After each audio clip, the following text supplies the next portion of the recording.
All right, this is Mama Jess. We're moving away from narcissists, and this is what it looks like. All right, look at the chaos. It's like just throw everything in. You just get on with it.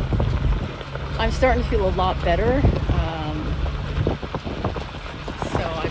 tired, but my spirit feels really happy to get out from under a legacy of this. This is a gnarly legacy, and I know there are a lot of you out there that are suffering with this because we are in presently a godless country. I don't care if people say we're a Christian nation. We are not. So we're a godless country, and there's no love. That's the fact. People are super hyper selfish. You might find pockets of people that are pretty solid, but generally speaking, we have a famine of love in this country, and people are wildly selfish. I just wanted to work. I just like working on farms with animals and growing things and taking time to have more leisure. And, I lost my husband young, and so I'm not going to kill myself for a mortgage and everything else people do. They bury themselves. I'm just seeking to find a more peaceful, quiet life, but that's really hard to find. So, anyway, we're moving, and I've got a water crock right here, and I've got a mason jar of honey, and I've got earmuffs right here, and I've got did I say a toaster oven and bowls? And they're all just piled in here with me. So we're just on our way. We're just getting away. That's all I know. We're getting away from the madness of narcissistic confusion and all of the lying and all of the accusations where they blame the innocent. If there's one thing that I will leave behind as a legacy, is that I do not tolerate the innocent being falsely accused and put out on the street. It's unacceptable. And unfortunately, I know how to survive. I've been having to do this a long time.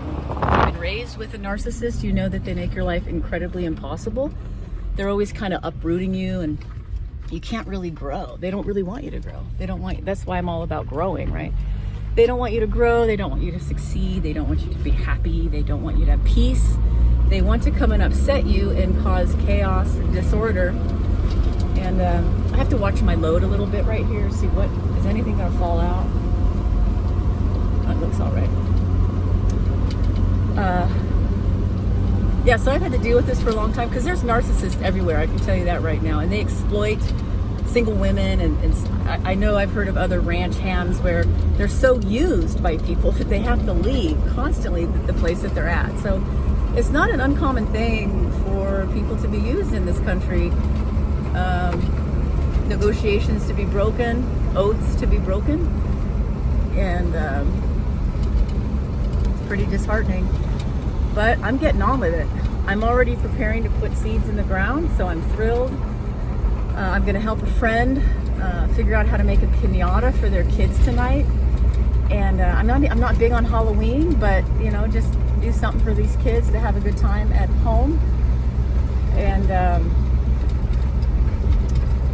I'm going to get on with my life and be joyful and peaceful. And I'm just tired of all the chaos, because I like making peace and order and joy, and homes that function properly, both relationally and domestically, just practical function. So anyway, I'm tired. I don't feel good.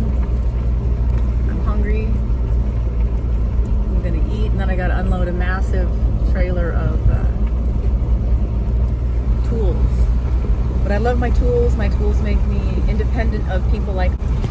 And I'm grateful for the things you did teach me, but I don't know if it was worth it. Is it worth it to be beat up every time you try to learn a skill? I don't know.